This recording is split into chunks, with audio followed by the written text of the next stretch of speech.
हलाला बनाम झटका का मुद्दा फिर चर्चा में लौट आया है। केंद्रीय मंत्री गिरिराज सिंह ने अपने संसदीय क्षेत्र बेगूसराय में जब हिंदुओं से हर हाल में हलाला मीट छोड़ने और सिर्फ झटका मीट खाने की अपील की तो राजनीति गर्मा गई। पड़ोसी राज्य झारखंड से राज्यसभा सांसद महुआ माझी ने गिरिराज के बयान को चुनावी राजनीति साधने की कवायद बता दी।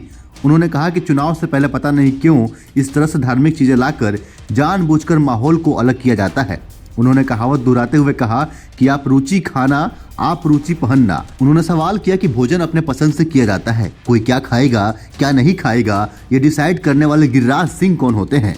उधर गिरिराज सिंह का कहना है कि मैंने अपने यहाँ यानी कि बेगूसराय में कहा कि मुस्लिम भाइयों का मैं सम्मान करता हूँ, उनकी अपनी धर्म के प्रति इतनी अटूट आस्था है कि कोई मुसलमान भाई हलाला छोड़कर दूसरा मीट नहीं खा सकता। तो सनातनी हिंदू भाइयों से भी मेरी प्रार्थना है कि अपने धर्म की रक्षा के लिए हलाला मीट खाना बंद करें और झटका मीट ही खाएं।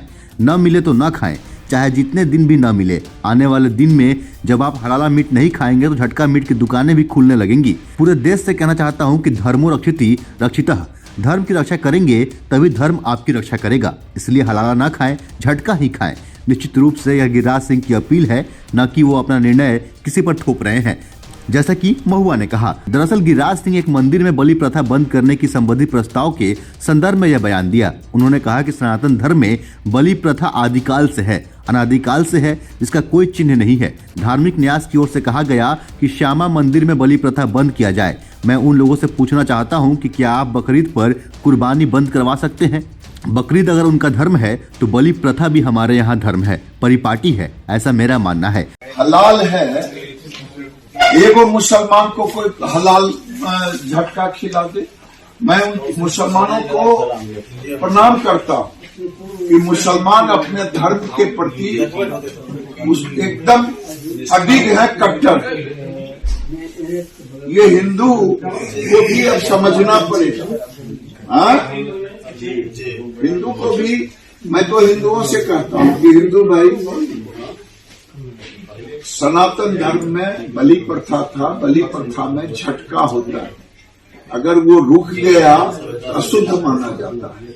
यही बेगूसराय में होता है ना मंदिर, लखनपुर मंदिर।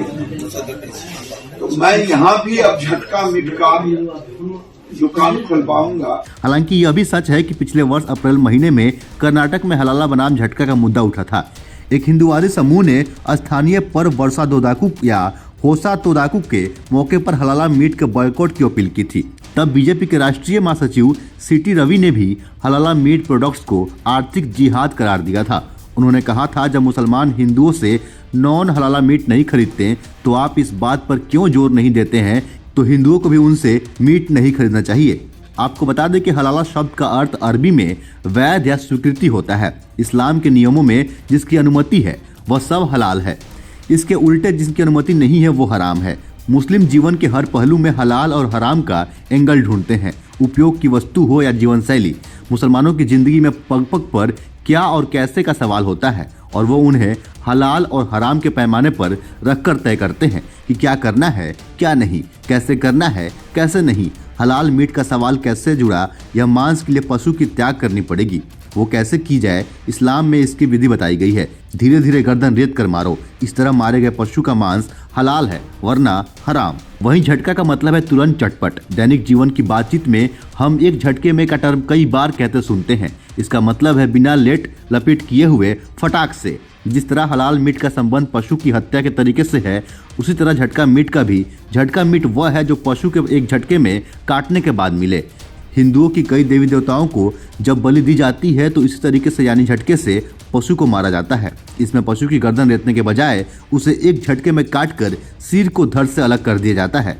सिख परंपरा में भी झटका मांस खाने का ही चलन है, बल्कि सिखों के 10वें गुरु ने झटा को ही अनिवार्य किया, यानी किसी सिख के लिए वही मांस उपयोग के लायक है जिसे पाने के लिए पशु की गर्दन को एक ही प्रहार में काट दिया जाए। बता दें कि हलाला सिर्फ मांस तक सीमित नहीं है, अब तो दुनिया भर में बहुत बड़ी हलाल इकोनॉमी खड़ी हो चुकी है। इस्लामिक संगठन अब उत्पादों को हलाल सर्टिफिकेट भी देने लगे हैं।